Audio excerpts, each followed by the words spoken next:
반갑습니다. 김영일 전문가입니다.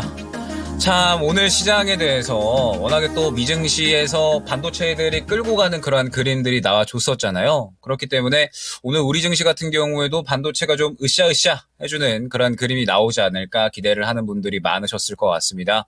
그런데 오늘 같은 경우에는 그러한 그림보다는 역시나 전체적으로 투심이 죽어버리는 그런 모습들이 나타나면서 코스피와 코스닥 모두 상당히 큰 폭으로 하락을 하는 그런 모습들이 나타났습니다. 특히나 우리 증시 같은 경우에는 최근 미증시나 혹은 다른 여타 아시아 증시들 대비해서 상당히 또 좋지 않은 모습을 보여주고 있기 때문에 유독 아쉬운 이 흐름이 계속해서 좀 유지가 되고 있다 생각을 해주시면 될 것 같습니다.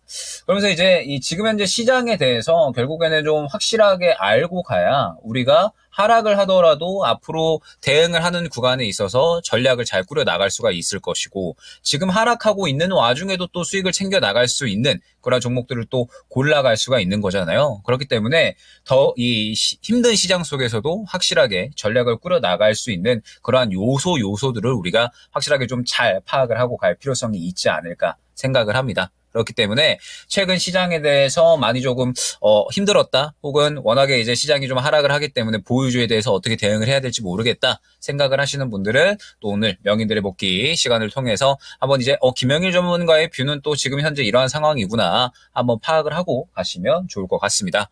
자, 일단은 오늘 시장에 대해서 한번 간단하게 이야기를 해보도록 할게요. 역시나 뭐 코스피, 코스닥 모두 다 하락 종목 수가 상승 종목 대비해서 3배 이상 많은 상당히 하락이 많은 그런 이제 장세였다 생각을 할 수가 있을 것 같습니다. 그러면서 좌측 하단에 보게 되면 개인들이 매수한 물량, 그 다음에 또 외국인들이 매수한 물량들을 확인을 할 수가 있는데, 눈에 띄는 부분이 선물 시장에서 외국인들이 매도로 완전히 포지션을 변경을 했다. 그러면서 약 15,000계약 정도 상당히 큰 물량을 매도 포지션을 잡았다 라는 부분이 확인이 됩니다. 아무래도 지금 시장의 가장 큰 문제점이 무엇이냐라고 한다면, 일단 첫 번째로 상승에 대한 모멘텀이 부재하다라는 부분이 될 것 같아요. 지금 시장이 우리가 이제 일전의 흐름을 한번 이제 파악을 해보게 되면, 결론적으로 이렇게 쭉쭉쭉 올라올 수 있었던 배경은 일단 금리 인하에 대한 기대감이 어느 정도는 형성이 되어 있었던 것, 요게 일단은 첫 번째 이유가 됩니다. 그러면서 이 구간에서 올라올 때 반도체라는 굉장히 또 시장을 주도해 줄 수 있는 업종이 좋은 모습을 나타내 주니까 계속해서 시장이 좋은 모습들이 나타났던 거거든요. 근데 최근에 시장을 보게 되면 사실 상승에 대한 모멘텀이 상당히 좀 죽어 있는 상황이에요. 금리 인하에 대한 기대감도 지금은 크지 않은 상황이고, 그러면서 또 이 시장을 주도해 줄 만한 업종 자체도 계속해서 좀 쉬어가는 흐름이 나타나고 있다 보니까 사실 시장이 무언가 활발하게 올라올 만한 요소가 상당히 좀 부족하지 않나라고 생각이 됩니다. 그러면서 이뿐만 아니라 최근에 이제 이 공매도에 대한 부분과 그 다음에 금투세에 대한 부분까지 나타나다 보니까 최근에 이제 이 국장 떠나가자, 미증시로 좀 옮겨가자라는 이런 이제 움직임들이 또 많이 나타나고 있잖아요. 워낙에 이제 국장에 대해서 매력도가 좀 많이 낮아지고 메리트가 좀 낮아졌다라고 생각을 하시는 그런 투자자들이 많은 것 같습니다. 그러면서 요즘 시장이 참 저도 유동성이 좀 많이 축소가 됐다라고 느껴지는 그러한 시장인 것 같습니다. 그러면서 유동성이 상당히 이제 많이 축소가 되다 보니까 결국에는 이 시장이 약할 수밖에 없다라는 생각이 들어요. 우리가 예전에 시장이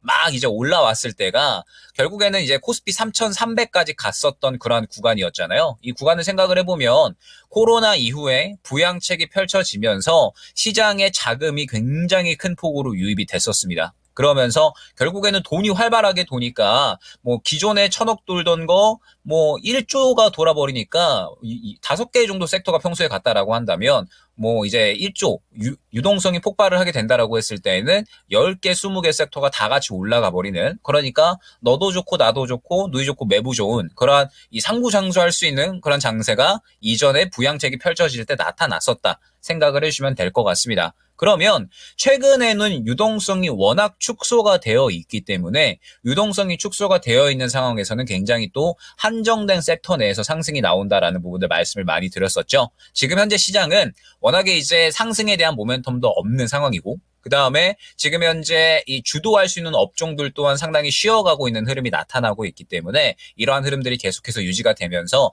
개별 종목 장세가 이어지고 매우 이제 일부 한정된 섹터군만 수급을 받아주는 움직임이 나타나면서 시장은 계속해서 하락하는 추세가 이어지고 있다 생각을 해주시면 될 것 같습니다. 그러면서 이제 미증시 같은 경우에도 최근에 이제 흐름을 보게 되면 무언가 이제 전체적으로 종목들이 다 올라간다라기보다는 사실 이제 반도체 종목군들이 좀 끌고 가는 움직임들이 거의 대부분이었다 보시면 돼요.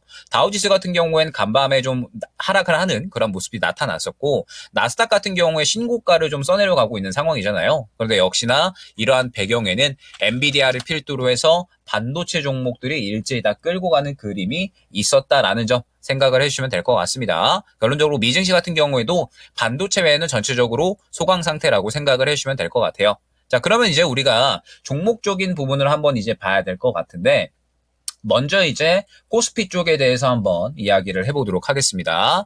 코스피 같은 경우에는 역시나 오늘 지켜줬어야 될 구간이 2700 구간이었죠.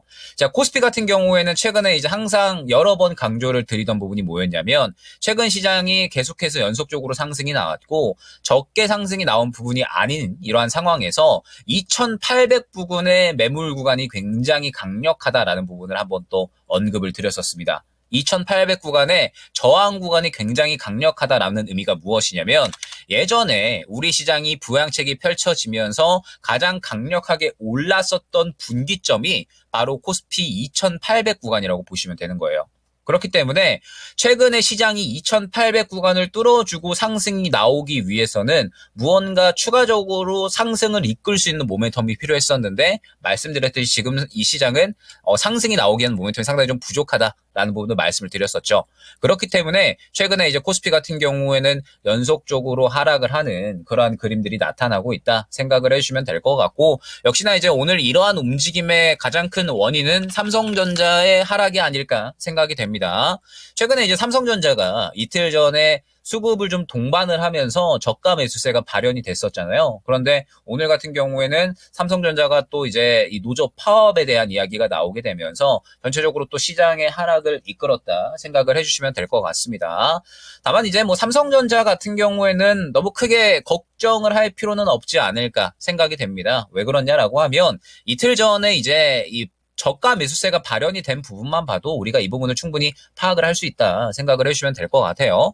삼성전자가 최근에 상당히 많이 빠졌죠. 86,000전자에서 약한 73,000전자 정도까지 상당히 많이 빠지는 모습을 확인을 할 수가 있었는데 이틀 전에 굉장히 큰 폭으로 상승이 나오면서 저가 매수세가 발현이 됐던 걸 다들 확인을 하셨을 겁니다. 그때 당시에 마이너스 2.5%까지 내려갔다가 고가 3%까지 상당히 또 끌어올리는 모습을 확인을 할 수가 있었는데 결국 삼성전자 같은 경우에는 지금 현재 7만 원 초반대에 상당히 강력한 지지 구간을 형성을 이미 하고 있고 그러면서 이 구간에서 저가 매수세가 발현이 되고 있다라는 부분을 생각을 해주시면 될 것 같아요. 그러면은 우리가 또 삼성전자를 봤을 때 코스피 같은 경우에도 지수가 어떻게 움직일지 예측이 가능한 겁니다. 코스피 같은 경우에는 지금 사실 보게 되면 삼성전자가 거의 이제 이끄는 이런 움직임들, 대형주들이 이제 이끄는 움직임들이 나타나고 있는데 지금 현재 삼성전자의 움직임을 봤을 때 73,000전자 근처 구간에서 계속해서 저가를 확보하는 모습을 확인을 할 수가 있잖아요. 그러면 코스피 기준으로 봤을 때 약 한 2650선 정도에서는 그래도 어느 정도는 바닥을 잡아줄 수가 있겠구나 정도로 해석을 해주시면 될 것 같습니다. 그러면서 상방은 2750선 근처 부분에서 막혀있는 시장은 이제 계속해서 박스권 장세로 흘러가고 있다. 요거를 일단은 반드시 여러분들이 파악을 하고 가셔야 된다라는 점이 생각을 해주시면 될 것 같아요. 자, 그러면 중요한 부분이 무엇이냐? 결국에는 지금 현재 상황에서 시장이 박스권 장세로 유지가 된다. 요거를 우리가 파악을 하고 갔잖아요. 지금 약 한 두 달 정도 동안에 계속해서 2800 구간을 돌파 시도를 해줬지만 결국에는 뚫어내지 못했기 때문에 상방이 제한되어 있다는 걸 우리는 확인을 했고 이 구간을 뚫어주려면 금리나 기대감 정도는 나와줘야 되는구나. 이것 또한 우리가 파악을 했습니다. 그러면 지금 현재 박스권 장세에서 우리가 결국에는 어떻게 대응을 해야 되겠느냐? 결국에는 이게 중요한 거예요. 박스권 장세에서 우리가 수익을 챙겨 나가기 위해서는 어떻게 해야 되겠느냐? 지금 시장에서 가장 많이 나오는 단어가 무엇이냐라고 하면 결국에는 개별 종목 장세예요. 개별 종목 장세가 무엇이냐? 주도주는 쉬어가는 가운데 주도주는 쉬어가는 가운데 일부 개별 종목들만이 이슈를 받아주면서 상승이 나오는 그러한 장세를 우리는 개별 종목 장세라고 합니다. 그러면 개별 종목 장세라고 했을 때 우리가 이 주목을 받는 개별 종목을 잘 잡을 수 있어야지 결국에는 수익을 챙겨 나갈 수가 있다라는 뜻이 되는 거잖아요. 그리고 이러한 부분은 코스닥으로 그대로 넘어가서 우리가 이야기를 할 수가 있습니다. 자, 보게 되면 코스닥 같은 경우에도 지금 코스피보다 더욱더 하락폭이 강한 모습을 확인을 할 수가 있어요. 왜 그러냐라고 했을 때 사실 이제 코스피 같은 경우에는 덩치가 굉장히 좀 큰 종목이 많이 있잖아요. 그리고 코스피는 말씀드렸듯이 2650선 부근에서 어느 정도 지지 라인을 확보를 할 수 있는 힘이 있기 때문에 코스피 같은 경우에는 상대적으로 지금 낙폭이 덜한 상황입니다. 그런데 코스닥 같은 경우에는 낙폭이 더욱더 강한 상황이라고 보시면 될 것 같아요. 자, 그러면 코스닥이 일단 왜 이렇게 낙폭이 강할까라고 했을 때 에코프로 그룹주들이 지금 워낙에 좀 하락폭이 깊어지고 있죠. 오늘 에코프로는 최근에 이제 단기 신저가를 갱신을 했고요. 그 다음에 에코프로 BM 그리고 포스코 홀딩스, 포스코 퓨처엠 모두 다 오늘은 하락하는 모습을 보였습니다. 특히나 이제 포스코 퓨처엠이나 포스코 홀딩스 같은 경우에는 그래도 아직 바닥을 깨지는 않은 모습이에요. 바닥을 깨지는 않은 모습이고 워낙에 이제 또 포스코 홀딩스 같은 경우에는 여러분들 알고 계시겠지만 PBR이 상당히 이제 저평가되어 있는 상황이잖아요. 워낙에 포스코 홀딩스는 주가 자체가 저평가되어 있다라고 판단을 또 많이 하고 있는 상황이라서 포스코 그룹주들은 사실 이제 뭐 그렇게 큰 문제가 되지 않을 수가 있다라고 생각을 합니다. 이 바닥권만 잘 지켜주게 된다라고 했을 때에는 당장의 상승은 당연하게 나오기 어려울 거예요.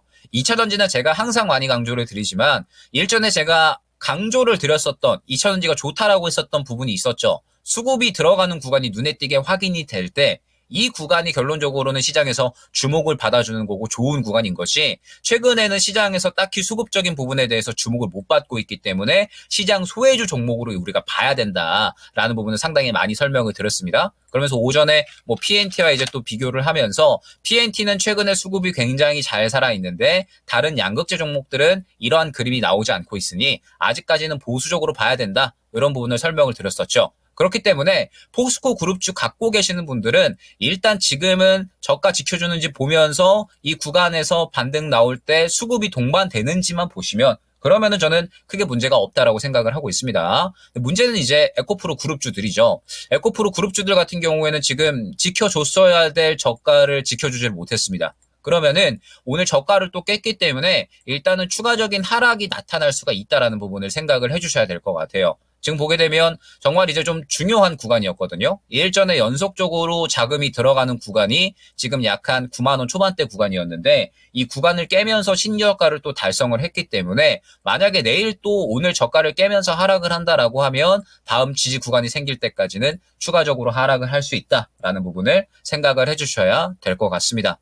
자, 그러면 결국에는 이제 코스닥 같은 경우에는 2차전지 관련된 종목들이 또 워낙에 시총을 좀 많이 차지를 하고 있잖아요. 그러다 보니까 결국에는 코스닥 같은 경우에는 2차전지가 좀 끌어내려가는 그림이 계속해서 어느 정도 유지가 되고 있고 그러면서 상대적으로 이제 코스닥 같은 경우에는 또 덩치가 작은 종목들이 많다 보니까 덩치가 작은 종목들이 많다라는 거는 또 소외되는 종목군들이 상대적으로 많을 수가 있다라는 부분을 의미를 합니다. 그러다 보니까 지금 이제 개별 종목 장세에서 철저하게 또 가는 종목만 가다 보니 소외되는 종목들은 지금 현재 계속해서 소외가 되고 있고 그러한 종목군들이 또 주를 이루고 있는 게 코스닥이다 보니까 지금 이제 코스닥 같은 경우에는 계속해서 약세를 보이고 있다 생각을 해주시면 될 것 같습니다. 자, 그러면 지금 이제 제가 계속해서 강조를 드리는 부분이 무엇이냐. 우리는 지금 현재 시장에서 결국 강세를 보일 수 있는 종목을 따로 잡을 수 있어야 그러한 종목들에 대해서 대응을 할 수 있어야 수익을 챙겨 나갈 수가 있다라는 부분이 결국에는 핵심인 겁니다. 지금 시장에서 우리가 예를 들어서 2차전지를 잡고 있다라고 했을 때 2차전지 같은 경우에는 최근에 이제 이 상승이 나오는 종목군들이 굉장히 선별적이죠. 그러면서 제가 대주전자재료와 PNT 같은 경우에 2차전지 중에 좋은 예라는 것을 몇 번 설명을 드렸었어요. 대주전자재료도 한번 이제 몇 번 언급을 드리면서 대주전자재료가 최근의 흐름이 앞선 구간의 매물을 삼켜주면서 지금 이 좋은 추세 흐름을 만들어내고 그러면서 수급적인 부분이 받쳐주기 때문에 2차전지 중에 괜찮다. 요거를 언급을 드렸었고, PNT 같은 경우에도 오늘 상승이 나오기 이전에 바닥 구간을 보게 되면 계속해서 연속적으로 수급을 밀어 넣어주는 그림이 나타나거든요. 제가 2차전지에서 가장 강조드리는 이러한 부분이 뭐였느냐, 수급이 들어갈 때 결국에는 상승이 나올 것이다. 요거를 항상 많이 강조를 드렸었습니다. 그러면서 2차전지 같은 경우에도 결국에는 가는 종목들이 생겨나죠. 에코프로, 에코프로벤, 포스코, 퓨처엠 이런 종목들은 아직까지 수급이 부재하기 때문에 결론적으로 시장에서 소외가 되어 있다 생각을 해주시면 될 것 같습니다. 그러면 지금 현재 시장에서 결국에는 강세를 보이는 종목들 또한 이러한 흐름이 그대로 다 나타나고 있다는 부분을 여러분들이 생각을 해주셔야 돼요. 여러분들은 최소한 지금 시장에서 강세 종목이 어떠한 종목인지를 파악을 하고 가셔야 되고, 그러면서 수급이 잘 들어와 있는 종목이 어떠한 종목인지를 최소한 파악을 하고 가셔야 수익을 챙겨 나갈 수가 있다. 요게 결국 중요한 겁니다. 그러면서 오늘 시장에서 강세를 보이는 종목군들 중에 가장 강했던 게 뭐였어요? 화장품 쪽이었죠. 자, 그러면 화장품 쪽들에 대한 최근의 흐름을 한번 볼까요? 자, 토니모리 먼저 한번 보겠습니다. 오늘 상당히 또 좋은 상승이 나오는 모습 확인을 할 수가 있었는데, 토니모리 같은 경우에도 여러분들 사실 돌려서 보면 예전 2차 전지의 상승의 그림과 비슷하게 맞닿아 있다는 것을 확인을 할 수가 있어요. 자, 보게 되면 토니모리가 제가 강조하는 그림이 그대로 나왔다는 것을 확인을 할 수가 있습니다. 자, 상승이 본격적으로 나오기 이전에 4월 초까지의 그림을 볼게요. 토니모리 같은 경우에. 자, 보게 되면 토니모리 같은 경우에는 4월 초까지의 그림을 봤을 때 4,000원 중반대 구간에서 약 한 6,000원까지 해서 계속적으로 연속적인 강력한 수급이 들어가는 것을 확인을 할 수가 있습니다. 자, 그러면 이 수급이 들어간다라고 하는 건 결국에는 시장에서 힘이 생겨난다라는 것이기 때문에 무언가 의미가 있다라는 부분을 제가 항상 많이 강조를 드리고 있죠. 그러면서 토니모리가 이 구간에서 수급을 만들어주고 이 수급을 기반으로 해서 결론적으로 쭉쭉쭉 이 구간까지 상승이 나왔다라는 부분을 여러분들이 바로 확인을 하실 수가 있는 겁니다. 그 무엇보다 시장이 개별 종목 장세로 흘러간다라고 했을 때 종목이 받아주는 힘, 거래량, 돈이 굉장히 중요하다라는 것을 제가 계속해서 강조를 많이 드리는 거예요. 그러면서 오늘 시장에서 화장품 관련해서 상승 나온 종목들, 뭐 토니모리나 그 다음에 뷰티스킨 이런 종목들 최근에 수급 흐름 보면 어때요? 계속적으로 시장에 관심을 받아줬잖아요. 최근 시장은 무조건 관심을 받아야지 가는 시장이기 때문에 결론적으로 관심도가 없으면은 계속해서 소외받고 하락을 하는 거고 지수를 이겨내지 못하는 거예요. 관심도가 없으면 지수가 이렇게 그냥 끌고 내려가 버리잖아요. 지수 끌고 내려가는 만큼 주가도 하락을 하는 겁니다. 그런데 관심도가 있고 힘이 들어와 있다? 그러면은 이렇게 상승이 연속적으로 나오는 그림이 나타나는 거예요. 제가 어제 원전 같은 경우에도 저희 그 업앤다운 할 때 뭐라고 말씀드렸어요? 다른 거 보지 마시고 한신기계 보셔라라고 말씀드렸죠. 한신기계가 제가 어제 얼마에 말씀을 드렸냐면 약 한 5,300원에서 5,300원, 5,400원 이 정도 구간일 때 말씀을 드렸습니다. 원전 보실 거면 지금 후발주자로 여러분들이 여러 종목들을 찾고 계실 텐데 다른 거 보지 마시고 한신기계 보셔라라고 제가 정확하게 어제 10시 10분 업앤다운 시간에 말씀을 드렸었어요. 자, 그러면 제가 이거를 왜 말씀을 드렸느냐? 결론적으로 한신기계가 2거래일 전이죠. 2거래일 전에 거래량을 봤을 때 굉장히 잘 살아있는 모습을 보였다라는 거예요. 원전주 중에 후발주자로 움직일 수 있는 움직임을 보여줬기 때문에 결론적으로 원전주 중에 후발주로 이제 접근할 수 있는 종목이 한신기계겠구나. 보성파워텍이나 혹은 G2파워 같은 경우에는 워낙에 지금 고점 구간에 있기 때문에 상대적으로 위험할 수가 있겠구나. 요거를 판단을 하고 한신기계를 어제 10시 10분 구간에 안내를 드렸던 겁니다. 그러면서 오후에 넘어가면서 갑자기 초급등 나오기 시작을 하더니 바로 한 15% 정도 상승이 나와버렸죠. 이처럼 지금 시장은 수급을 구별하는 게 굉장히 중요해요. 제가 한신기계뿐만 아니라 금요일 날에 딱 집어서 말씀드린 종목이 있었습니다. S퓨얼셀, 그 다음에 범한퓨얼셀, 그리고 태양광 관련해서 뭐 금양그린파워라든지 혹은 대명에너지 이러한 종목들 한번 일제히 다 말씀을 드렸죠. 보게 되면 범한퓨얼셀이나 S퓨얼셀, 수소 중에 제가 탑픽으로 꼽아드린 이유가 뭐예요? 수소 관련주들의 금요일 날의 흐름을 봤을 때 딱 이런 그림이었습니다. 그죠? 수소 관련주들의 흐름을 봤을 때 정확하게 같은 구간에서 연속적으로 강력한 수급이 밀어 올려지는 모습을 확인을 할 수가 있었고, 금요일 날 봤더니 이게 수급이 빠지는 게 아니라 다 살아있고 그냥 금요일 날에 눌리는 수준으로는 움직였다라는 거예요.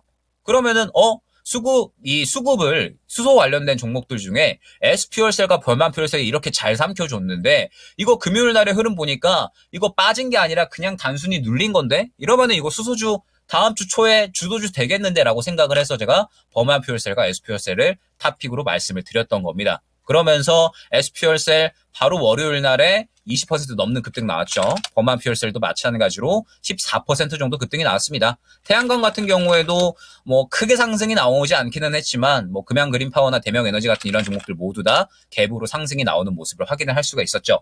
그러면 제가 결론적으로 마찬가지예요. 태양광 같은 경우에도 활발하게 수급이 살아있기 때문에 결론적으로는 안내를 드렸던 거고, 중요한 게 뭐예요? 지금 태양광 같은 경우에 수급이 죽었느냐? 안 죽었죠. 태양광 수급 안 죽었습니다. 그리고 수소 같은 경우에도 아직까지 수급 안 죽었어요. 그럼 이거 뭘 의미해요? 지금 시장이 하락하고 있기 때문에 잠시 쉬어가는 거지, 이거 다시 갈 수 있겠구나. 태양광 같은 경우에도 다시 갈 수 있겠구나. 이런 식으로 종목별로 지금 살아있는 종목과 죽어있는 종목을 해석이 가능한 겁니다. 그런데 여러분들이 이러한 시장에서 지금 죽어있는 종목을 계속해서 갖고 있는다? 예를 들어서 지금 수급이 들어가고 있지 않은 2차전 종목을 갖고 있는다라고 했을 때 결국에는 수급이 부재하기 때문에 시장이 하락하는 것을 그대로 다 때려 맞아야 된다라는 거예요. 그렇기 때문에 여러분들이 지금 현재 시장에서 철저하게 소외되어 있는 종목은 잠시 포트 뒤편으로 밀어놓을 필요성이 있고, 확실하게 살아있는 종목을 건드릴 필요성이 있다라고 하는 겁니다. 오늘 반도체 같은 경우에도 어떤 종목이 가장 상승이 잘 나왔어요? 액침냉각 관련된 종목들 상승 상당히 잘 나왔죠. 그런데 이제 이 내용을 많이 파악을 하고 계시고 제가 수급적인 부분에 대해서 많이 안내를 드릴 때 이 내용에 대해서 어느 정도 파악을 하고 계시는 분들은 K엔솔을 대장으로 계속해서 보셨을 겁니다. 원래 대장 같은 경우에는 GST였잖아요. 그죠? 원래 대장 같은 경우에는 GST였는데 이번에 K엔솔로 대장이 바뀌었죠. 그러면은 대장이 왜 바뀌었을까를 생각을 해야겠죠. GST 같은 경우에 최근에 흐름이 어떻죠? 매물 구간에 막히면서 수급적인 부분이 눈에 띄게 들어와 있지 않고 윗꼬리 그리는 모습이 많았습니다. 수급이 상대적으로 부족했죠. 그런데 K엔솔 같은 경우에는 최근 4거래일 동안의 흐름이 어때요? 저가에서 16,000원에서 18,000원 구간까지 연속적으로 강력한 수급 밀어주는 움직임 나오죠. 지금 제가 여태까지 안내드렸었던 수급에 대한 내용을 파악하셨던 분들은 K엔솔 같은 경우에는 아마 반드시 관심 종목으로 보시지 않으셨을까 생각이 됩니다. 그러면서 18,000원 구간에서 수급 다 만들어주고 이 수급을 기반으로 22,000원까지 상승이 나온 모습을 확인을 할 수가 있는 거예요. 즉 지금 현재 시장은 철저하게 수급 들어와 있고 살아있는 종목만 가는 장세지 소외된 종목들은 시장 하락하는 거 그대로 다 때려 맞는다 생각을 하셔야 됩니다. 그렇기 때문에 여러분들이 지금 상황에서는 더욱더 집중을 하셔야 돼요. 지금 소외되어 있는 종목을 갖고 있는데 소외되어 있는 종목 바닥 잡았으니까 추가 매수할까? 이런 식으로 대응을 한다라고 했을 때 결국에는 또 이 기간이 정말 길어진다라는 거죠. 그렇기 때문에 여러분들이 지금 현재 상황에서는 철저하게 수급이 살아있는 종목을 조금 더 집중을 할 필요성이 있다라는 점 생각을 해주시면 좋을 것 같고, 자 일단은 이제 6월 7일에 FOMC가 예정이 되어 있습니다. 6월 7일에 FOMC가 예정이 되어 있고 일단은 6월 7일에 이 FOMC가 약간은 분기점이 될 수가 있다라는 점 생각을 해주셔야 될 것 같아요. 이번에 또 월말에 발표되는 PCE 같은 경우에는 아무래도 전월 대비 조금 높게 나올 것으로 예측이 되고 있거든요. 그래서 지금은 일단 연준의 스탠스가 상당히 중요할 것으로 생각이 되고 있습니다. 그렇기 때문에 지금 현재 상황에서 일단은 분기점이 될 수 있을 만한 이슈들을 여러분들이 계속해서 파악을 하고 가셔야 될 것 같아요. 월말에 PCE, 그 다음에 6월 달에 FOMC가 과연 어떻게 진행이 되는지, 다만 너무 좋은 결과를 기대하기보다는 최근에 이제 매파적인 발언들이 계속해서 이어지고 있는 상황이다 보니까 좋은 결과를 기대하기보다는 그냥 바닥을 잡아주는 정도로만 시장이 좀 움직이면 좋겠다 정도로 한번 일정을 기다리시면 좋지 않을까 생각이 됩니다. 그러면서 이제 당분간에 이제 보수적인 매매는 계속해서 좀 필요할 것 같아요. 시장에 워낙에 이제 유동성이 축소가 많이 되어 있는 상황이고, 유동성이 많이 축소가 되어 있는 상황이다라고 한다면 말씀드렸듯이 전체적으로 다 같이 간다라기보다는 일부 이슈 있는 굉장히 한정된 섹터군 내에서 한정된 종목군들만 상승이 나온다라는 부분을 설명을 드렸죠. 아마 이러한 장세가 저는 6월 달까지 계속해서 좀 이어질 수가 있다. 라고 생각을 하고 있기 때문에 여러분들도 앞으로 당분간은 개별 종목 장세가 좀 이어질 수 있겠구나라는 부분을 생각을 하시면서 시장에 대해서 대응을 한번 해보시면 어떨까 생각이 됩니다. 자, 일단은 워낙에 이제 뭐 오늘 같은 경우에도 그렇고 최근 뭐 체감상으로는 한 달 넘게 지금 계속해서 좀 지속이 되고 있는 것 같아요. 개별 종목 장세가 전선이나 전력 설비 쪽으로 해가지고 계속해서 움직이고 있는 상황이기 때문에 우리가 이제 이러한 장세에 맞추어서 대응이 한 달 전부터 좀 되신 분들은 그래도 그나마 포트가 지금 양호한 수준이실 것 같고요. 그동안은 좀 소외되어 있는 종목들을 계속해서 좀 건드리셨다라고 하시는 분들은 상대적으로 이제 계속해서 좀 소외가 되어 있는 그러한 장세가 아닐까 생각이 됩니다. 다만 시장이 이제 하락을 한다라고 했을 때 뭐 너무 큰 폭으로 하락을 하지는 않을 것이다라고 생각을 하고 있어요. 어찌됐든 지금 우리 시장은 또 과매도 구간에 진입을 한 상태고 바닥을 잡아줄 만한 구간까지도 충분히 나타나고 있는 만큼 너무 크게 하락에 대한 부분을 걱정할 필요성은 없다라는 점. 다만 이러한 상황 속에서 우리가 수익을 챙겨 나가려면 확실하게 살아있는 종목은 잘 선별을 해서 건드릴 필요성이 있다라는 점까지 안내를 드리면서 일단 이번 주 목요일, 금요일 남았습니다. 남은 또 이제 이틀간의 시장 좀 잘 대응하셔가지고 살아있는 종목으로 좀 최대한 수익을 챙겨 나가셨으면 좋을 것 같고요. 제가 또 이제 앞으로 뭐 명인들의 복귀도 그렇고 여러 또 이제 공방들 통해서도 그렇고 지금 시장이 워낙에 좀 어려운 상황이다 보니까 최대한 또 여러분들한테 뭐 종목적으로 좀 살 수 있는 종목들, 뭐 그다음에 시장에 대해서 좀 대응할 수 있는 그런 전략들 최대한 또 자세히 안내드리도록 할 예정이니까 너무 이제 혼자서만 또 주식을 하니 어렵다라고 생각하지 마시고 저희 또 이토마토와 함께 전략들 꾸려 나가 보시면 좋지 않을까 생각이 됩니다. 명인들의 복귀 오늘 또 첫 시간이었는데 내용이 좀 마음에 드셨을지 모르겠어요. 앞으로도 좀 더 좋은 내용 준비해가지고 여러분들한테 또 인사를 드릴 수 있도록 하겠습니다. 오늘 쉽지 않은 장 정말 수고 많으셨고 이번 주 남은 이틀 장세도 잘 대응하시기 바라겠습니다. 감사합니다.